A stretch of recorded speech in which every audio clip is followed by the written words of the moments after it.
غزوہ احد کے موقع پر جب یہ خبر پھیل جاتی ہے کہ حضور علیہ السلام کا انتقال ہو گیا، حضور شہید کر دیے گئے، تو مدینہ المنورہ میں ایک کوہرام مچ گیا، حتیٰ کہ عورتیں بے چین ہو گئیں، مضطرب ہو گئیں۔ تو ایک انصاری خاتون میدان احد کی طرف بھاگی، اس کا بھائی بھی جنگ میں شریک تھا، اس کا شوہر بھی شریک تھا، اس کا بیٹا بھی شریک تھا جنگ میں، اور اس کا والد بھی شریک تھا۔ یہ چاروں رشتے ہوتے ہیں، تو یہ چاروں کے چاروں شریک تھے اس جنگ میں۔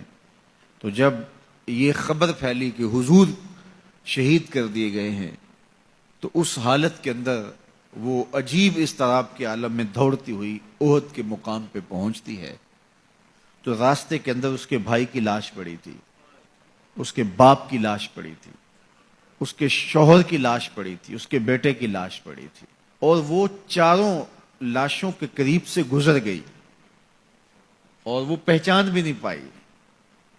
تو پوچھتی ہے یہ کس کی لاشیں ہیں؟ تو کہا کہ یہ تیرے بھائی کی لاش ہے، یہ تیرے باپ کی میت ہے، یہ تیرے شوہر کا لاشا پڑا ہے، یہ زخموں سے چور زندگی کی بازی ہار کے شہادت کا دولہا بن کے تیرا بیٹا لیٹا ہوا ہے۔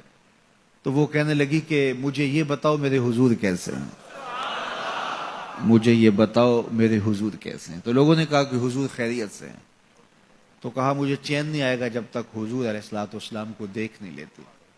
پھر اس خاتون کو، جس کے 4 عزیز رشتے بچھڑ گئے تھے، اور بھائی نے، بیٹے نے، اور شوہر اور باپ نے شہادت کا جام نوش کیا تھا، پورا گھر کا گھر آج احد کے میدان میں بچھا ہوا ہے، تو کہا مجھے حضور تک لے جاؤ۔ تو آقا کریم علیہ الصلوۃ والسلام کے پاس جب اسے لے جایا گیا تو اس نے حضور کا دامن پکڑ لیا اور کہا کہ ہر مصیبت ہے جب آپ جو ہیں، جب آپ سلامت ہیں تو کوئی دکھ ہی نہیں ہے۔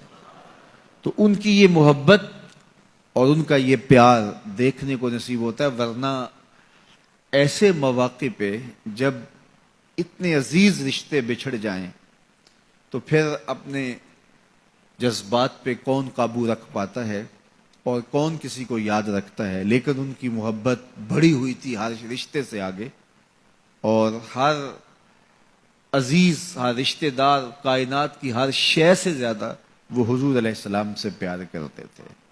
نہ انہیں مال کی غرض تھی۔ حضور حکم کرتے ہیں تو ابو بکر صدیق رضی اللہ تعالیٰ عنہ سارا مال حضور کے قدموں میں ڈھیر کر دیتے ہیں، اولادیں حضور کے راہوں میں، حضور کے رستوں میں قربان کر دیتے ہیں، اور ہر دکھ جھیل کر کے بھی حضور علیہ الصلوۃ والسلام کی خیریت انہیں مطلوب ہے۔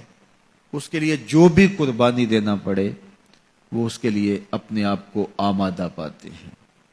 تو یہ میرے حضور علیہ السلام کا پیار تھا، یہ حضور کی محبت تھی جو جیتے جاگتے انسانوں کے سینوں کے اندر موجود تھی۔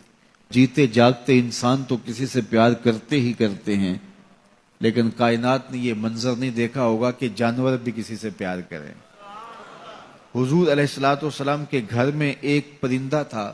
امام احمد بن حنبل نے اپنی مسند میں لکھا ہے کہ حضور جب گھر پہ ہوتے تو ایک کونے میں بیٹھ کے حضور کو تکتا رہتا، اور جب حضور گھر سے باہر تشریف لے جاتے تو مضطرب ہو جاتا، کبھی چھت پہ، کبھی دیوار پہ، کبھی کسی گوشے میں، کبھی کسی گوشے میں۔